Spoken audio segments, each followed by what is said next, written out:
Hello, Bashar. And to you, good day. I would like to do my part. Speak up, speak up.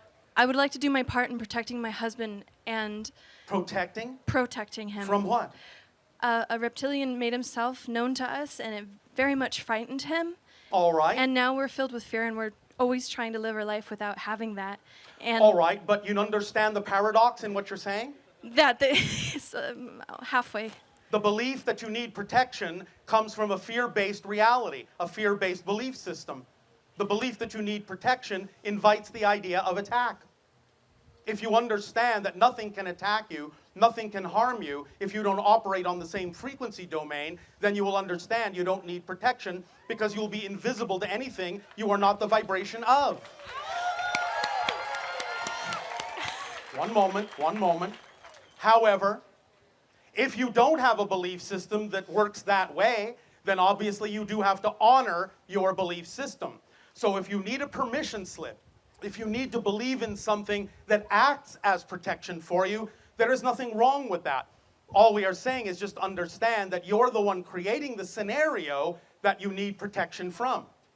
Do you understand? Yes. So if you understand that you don't have to come from a fear-based belief system, and you operate on a frequency level that is more true, more in alignment with your core self, then you won't fall into the idea that you need to be protected from something that, if it's not on your frequency, wouldn't be able to find you anyway. And remember, you cannot experience anything in your life that you don't agree to experience.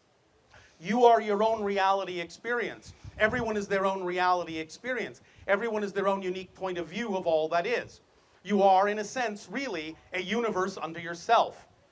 The only way you can experience anything in your reality that is similar to what anyone else may experience in their reality is by agreeing to and creating it for yourself out of your own energy. Do you understand? Yes. So don't agree to the things you are offered from a reality you don't prefer to buy into. Do you understand? Yes. Can I ask you one more question? One moment. Okay. The real power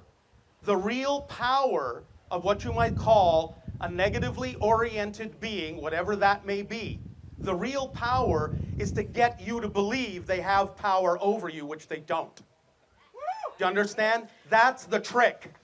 They want you to believe they have power, and they get you to agree with them that they do, when they in fact have no power over you at all.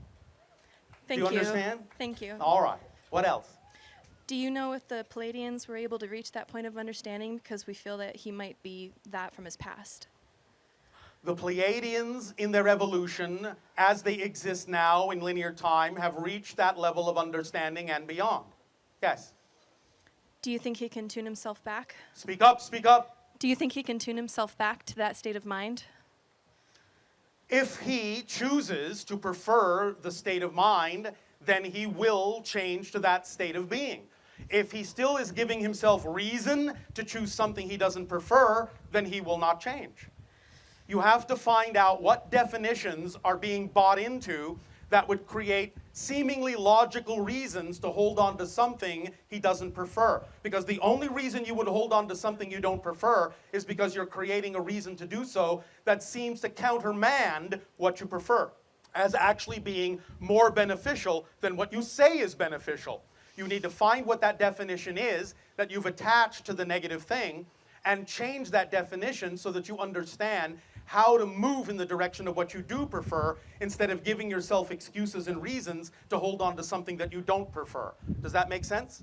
As long as someone believes they're getting something out of holding on to a negative thing, they will hold on to that negative belief. So as long as they hold on to it, they will never experience anything but what is relevant to that belief. But if you find out what that belief is that's out of alignment with your true self and you identify it consciously, you will see that it is nonsensical and illogical, and as soon as it appears so, you'll drop it. But you have to identify it first. Does that make sense? Yes. Does that help you? Yes, thank you. Well, thank you.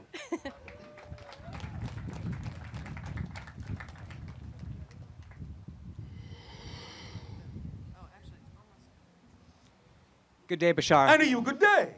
Thank you so much for being here. Well, I am not there, but I understand the sentiment. Thank you. My question is, what is the most important thing we can teach our children and the next generations?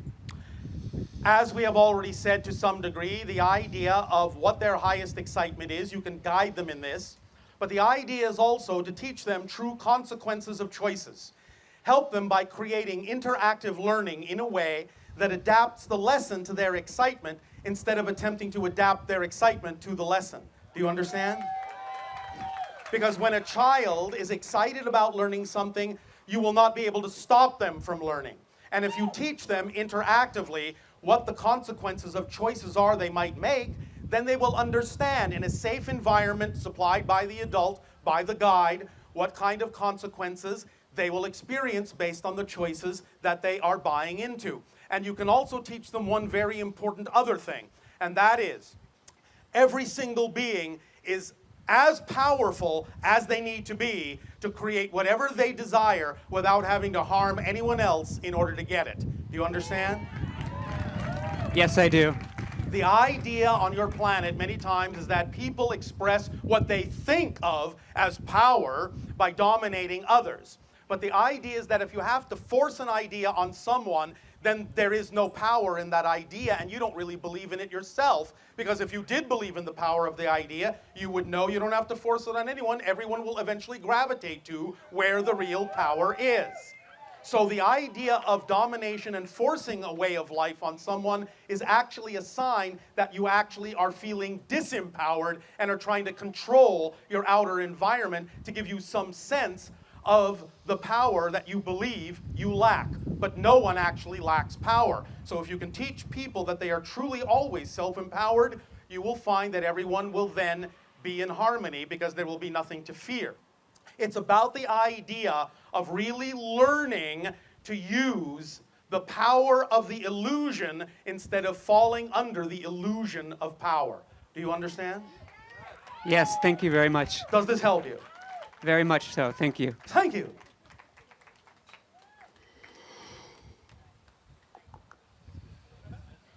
Actually, I'm getting this. Wait, have you already asked a question? I think that person asked a question already. No? I guess it is you. It's you. Good day, Bashar. And you, good day.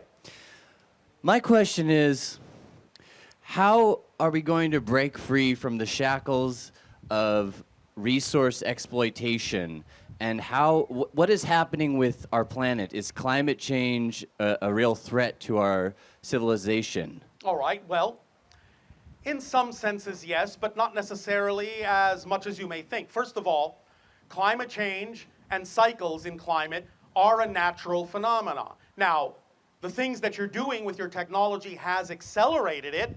The changes that are going on now wouldn't necessarily have happened for another several hundred years had you not accelerated it. Nevertheless, it is a natural cycle that you've accelerated. But there are also, as you already know, many people on your planet exploring the idea, and have been for some time, of what you call alternate forms of energy. Many people on your planet already know this is possible, and many people on your planet are beginning to explore this in earnest. When you allow yourselves to really move in that direction, when you're really willing to move in that direction, you will know how to create unlimited sources of non-polluting energy because it's all around you. You can tap into the electromagnetic field of your planet. You can tap into all sorts of different kinds of energy fields. The idea is that you just need to focus yourself in that direction and follow your excitement and allow it to lead you to have the inspirations, the knowledge, and the understanding that will give you the ability to build such devices. It's really not that difficult, but you have to take the step. Now, again, please remember, it's not about changing the systems that already exist on your planet. It's about building new systems to replace the old ones when they fall away. You see the difference? Yes. So, don't play the blame game. Just get on about the business of acting on your highest joy and creating the things that you wish to create. Then, as we said, please remember, you never actually change the world you're on. When you change your vibration, you just shift to another parallel version of Earth that's already more reflective of the change you made within yourself. Does that make sense? That makes sense, but it makes me want to know, how do we unite all of humanity, and how do we bring Pay our... attention, pay attention. You will not unite all of humanity. You will wind up on a version of Earth where the versions of people that want to experience unification will be there, and the versions of people that don't, won't. So when you shift to that version of Earth that ultimately only contains versions of people that want to experience unification, it will seem as if, it will appear as if all humanity has changed. But it won't necessarily have done so. It may simply be that many people that won't orient that way will never shift to that Earth. You may simply no longer see them and wonder what happened to them. Do you understand? Yes. So it doesn't really matter, because each unto their own. Whatever vibrational state you prefer to have is the Earth that you will experience. Again, remember, you can only experience these things by agreement. So you will be with all the ones that agree to share a similar experience with you. You will not be with the ones that don't. But what difference does it make in terms of the effect? You will experience it as if your world has changed. Yes? Yes, but what about the people whose highest excitement is dominating other people and running the military? No, don't confuse your terminology. This is why we say it's very, very important to be very clear about your definitions. A real definition of excitement doesn't contain a component called domination. Do you understand? If you're saying the word domination in the way you usually mean it, that's not part of the component of your definition of excitement. So you have to be very, very aware of what definitions you're using, because if you have a contradictory definition, you're not really going to be experiencing the true definition of excitement, which wouldn't contain such a negative component, would it? Would it? All right, so watch your definitions. You made a contradictory statement. You can't have someone living their excitement that actually wants to dominate someone. If they want to dominate, they're not living their excitement. If they're living their excitement, they have absolutely no need to dominate, because they know they are as powerful as they need to be to have whatever they need. Yes? But I'm talking about the people I know what you're talking about, but you're not really hearing what you're saying. Listen to what's coming out of your mouth. You're making contradictory statements, self-canceling statements. Well, I see a world where there's military leaders that are causing a lot of strife. Yes, right now, yes. You are in a world where you are agreeing to see a mix of different belief systems. What I'm saying is, eventually you will not. But as you are right now, it's giving you an opportunity, by seeing all these different belief systems, to decide which you prefer. Many times people on your planet, because of the way you've been raised and the certain kind of belief systems that exist within your personality structure, will simply find that it might be much easier to understand who it is they really are by first being shown an example clearly of who they are not. So thank the people that are choosing things that are not what you prefer, because they're making it easier for you to understand what it is you do prefer by comparison. Okay. This is what's important. You have to define every single situation in your life in a positive way in order for you to get a positive effect. Now, don't misunderstand us. We are not saying you cannot recognize what you do and don't prefer. But the idea is that whatever it is you do prefer and whatever it is you don't prefer, you don't invalidate what you don't prefer. By invalidating what you don't prefer, you're actually locking yourself to it by giving it more power than it needs to have. If everything is really equal and you really have the power to choose what you prefer to experience, then it doesn't matter that there might be people choosing negative things, because it has no effect on you by giving a positive meaning to what's going on in your life. Regardless of what anyone else's intention may be, you will only ultimately get a positive effect from it. I'm going to tell you a very short story, all right? All right. We've told this story before. It bears telling again. We tell it because this is a real world, physical world example, so you will understand we're not just making up a fairy tale. this actually works in your reality. There is a friend of the channel's who is a fanatic about music. Passionate, passionate, passionate, passionate about music. That's their highest excitement. They wanted to have a stereo system in their automobile that was the best possible stereo system, but they did not have enough money to buy the best one. They did have enough money to buy the next best one. So they acted on their highest excitement, number one, to the best of their ability, number two, and they got the radio they could afford. 1 week later, a thief broke into the car and damaged the dashboard and stole the radio. Now, if going by the old paradigm, someone would have said, this is awful, this is terrible, this is a negative thing, this is a bad thing that has happened to me. I was so positive, why has this bad thing happened to me? Then generally, by labeling it as a negative thing for you, you would have only had a negative experience out of it. However, this person knew better. They said, all right, I don't understand how this serves me, but I know that it has to serve me. Why? Because I say so. That's why. And therefore, they went about their business of doing the things you do on your planet, reporting the theft to the insurance company, and getting the amount of money necessary to repair the damage to the dash and replace the radio he'd originally bought.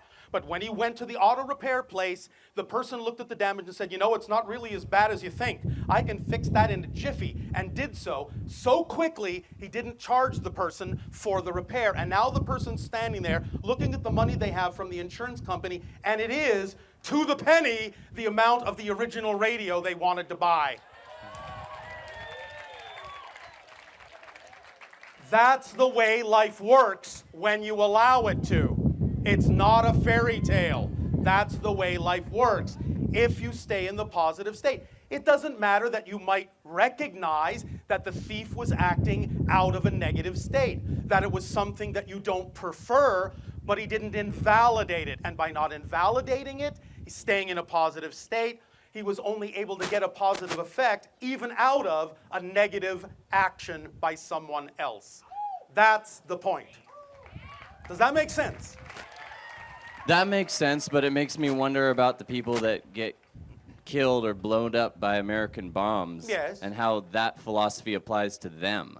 Well, again, you have to understand that many people in your reality have been brought up with many different fear-based beliefs. Now, that doesn't mean that it always happens for that reason, but many times, many of you will attract yourselves into circumstances and situations that will, in no uncertain terms, reflect very quickly and very strongly to you that you might be holding on to a fear-based belief. Yes?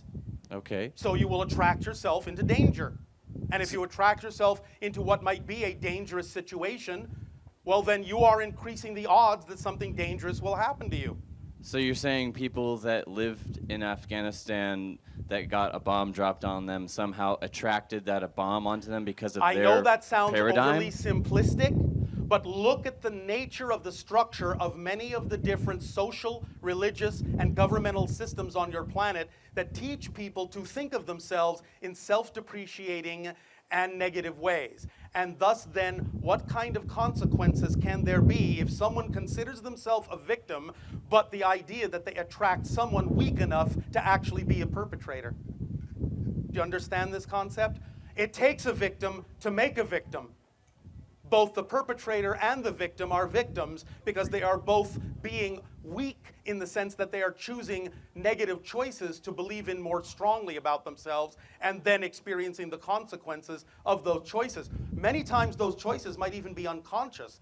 That's why we say it's so important to get in touch consciously with the definitions that you're buying into. Because many people on your planet will put themselves in a situation, in an area, in a circumstance where it is highly probable that they will experience damage to themselves because they're holding on to negative definitions they aren't even aware of. That's why it's so important to have this clarity. Do you follow? I do. It's tough to wrap my mind around it. I know it is, but you'll get the hang of it, trust me. I'll be practicing. Thank you All very right. much.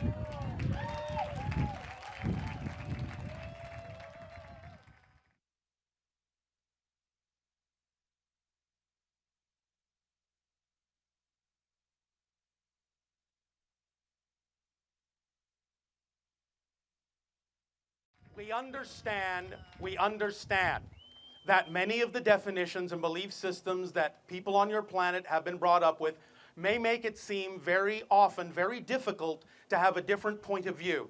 But you see, this is the way belief systems work. Belief systems, by definition, by structure, have to make it seem as if no other belief is possible. Otherwise, you wouldn't be able to experience fully the idea of that particular belief that you're holding on to. The thing that will help you unlock is to understand that you have a skeleton key. And that skeleton key is that whatever it is you experience in your physical reality is basically the product of something you believed is most true. And if you understand it's just a belief, no matter how real, no matter how solid it seems, then you always have the opportunity with that skeleton key to unlock it from that belief to another belief. But nevertheless, the basic structure of a belief system has to be that it needs to make it seem as if no other belief is possible, or you wouldn't be able to have a pure experience of that belief. Does that make sense? All right.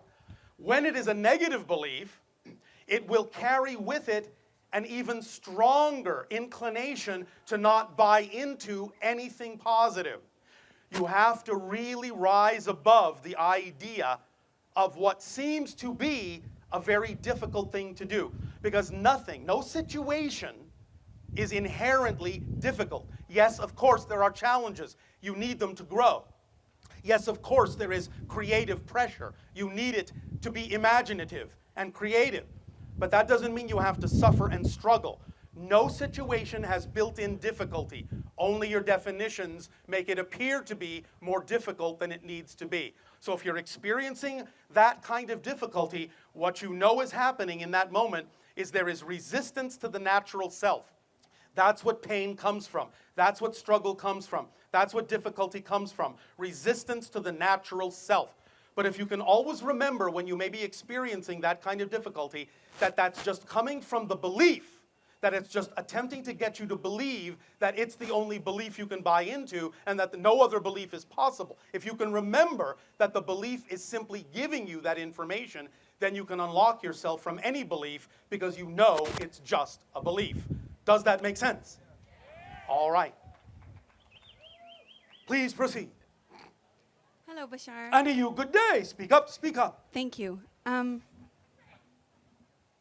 Okay. I would like to know if you have anything to tell us about the way we treat animals. All right, well, they are a part of your world. They are an expression of unconditional love. They are often reflections for you of certain issues that you may be dealing with, certain processes that you may be going through. And many animals love you so unconditionally that some of them are willing to take on the physical effects of negative beliefs to give you time to process them and let them go. You understand? I do. Also, many people on your planet think that animals are not as smart as you. Nothing could be further from the truth. In fact, I'm not meaning this in a derogatory way. Allow us to explain. In many ways, animals are actually quite a lot smarter than all of you. Yes. The reason for this is this. Animals, in whatever they are, whatever expression of animal they are, don't have to be anything but that animal. Therefore, they are absolute geniuses at being that animal. They are specialists at being that animal. You are generalists, and thus then you're not necessarily specializing in the way that animals do. You spread your intelligence out in a number of different directions. All their intelligence goes in one or very few directions. So they are all geniuses at being what they are and have a lot to teach you about how to be a genius at being what you fully are. Does that make sense? Definitely. All right. They are in many ways, again, family. They are expressions, another expression of the creation consciousness. They are your family. They are unconditionally loving beings if you allow yourself to experience them that way. It doesn't mean that there are not things that happen in nature, but they will always happen in balance when there is a balanced relationship with them. Does that make sense? Yes. Is this answering your question, or is there some other aspect of this you wish to discuss in more detail? There is, please. Yes. I would like to know if there is any way to awaken mankind to animals and to their unconditional love to us, and Well, there are many ways. Use your imagination. You can go out in nature and be with animals. You can act on your excitement, which will make you a more receptive and sensitive antenna to other vibrations, other communications coming to you from animals, from trees, from rocks. All things are made of consciousness. All things have a certain form or expression of consciousness. Everything has a way of communicating. You just have to learn how to listen. The easiest way to listen is to be more of yourself, because more of yourself means you're more connected, because everything is a different expression of the same one thing. So the more you are yourself, the more you are capable of experiencing the reflections that they are too. Does that make sense? Yes, but maybe I should make it more clear. Oh, all right, please do. Is there a way to awaken people to stop hurting animals? Yes, it's what we've said.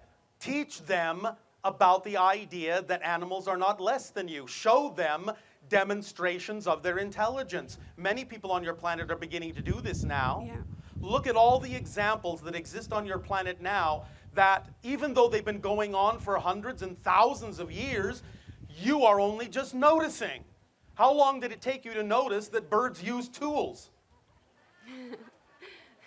They've been doing it for thousands of years. How long did it take you to notice? So the point is, pay more attention. The more attention you pay to what's going on around you, the more intelligence you will observe, and the more demonstrations and examples you can show other people. Look what that beautiful being is doing. Isn't that amazing? Isn't that intelligent? You and I aren't that intelligent, are we? I'm just being funny there. But the idea is, you really just need to get people to pay attention to what's going on around them. Get them to open their eyes. Get them into places where they can experience interactions with animals in creative, loving, interactive ways. This is also one of the reasons why it is so powerful to do things now on your planet, like go swimming with the wild dolphins and the whales.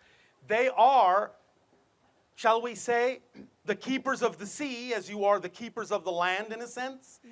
And the idea is they are stewards, like you are stewards. They are telepathically connected to other civilizations, other star systems. Let them teach you how to connect. Swim with them, play with them, be with them. They'll rub off on you. Do you understand? Yes. So have fun with it. Use your imagination. Follow your excitement. It will come to you the best way for you to demonstrate to other people how to do that. However, you have to allow yourself to do these things because it excites you, not because you need other people to think like you do. Do you understand? Yes. That's the paradox. That's the paradox. Yes. You have to be as unconditionally loving, unconditionally loving as you are asking them to be. Yes? Yes. And unconditional means no condition. So if they choose not to see things your way, not to have the kind of relationship with animals that you prefer to have, you can do your best to show them how they could and how it might improve their lives and expand their consciousness. But if they ultimately choose not to, you must allow them the same respect that they are allowing you to choose what you prefer. Yes? Yes. Remember, please, all of you remember, in a sense, there's really no rush. You are eternal, infinite beings. What's your hurry? I understand that it is all well and good to allow things to change in certain ways as you change yourself on your planet, and it is absolutely a lot of fun to experience those kinds of changes. But every being is an eternal being, and therefore somewhere, somehow, they will experience those ideas, whether they experience them in this particular linear life or not. So do your best to be the living example that they can then see in you is something that makes you so ecstatic that they will come up to you and say, "What makes you so happy?" I want to be that happy.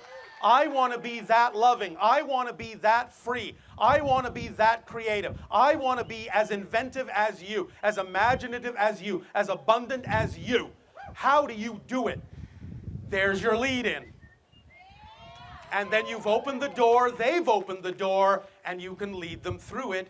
But first you have to be a living example of it, without the negative idea that if they don't walk through that door, that something is wrong. Otherwise, all you're doing is tainting the energy that you prefer to have and going down to their level.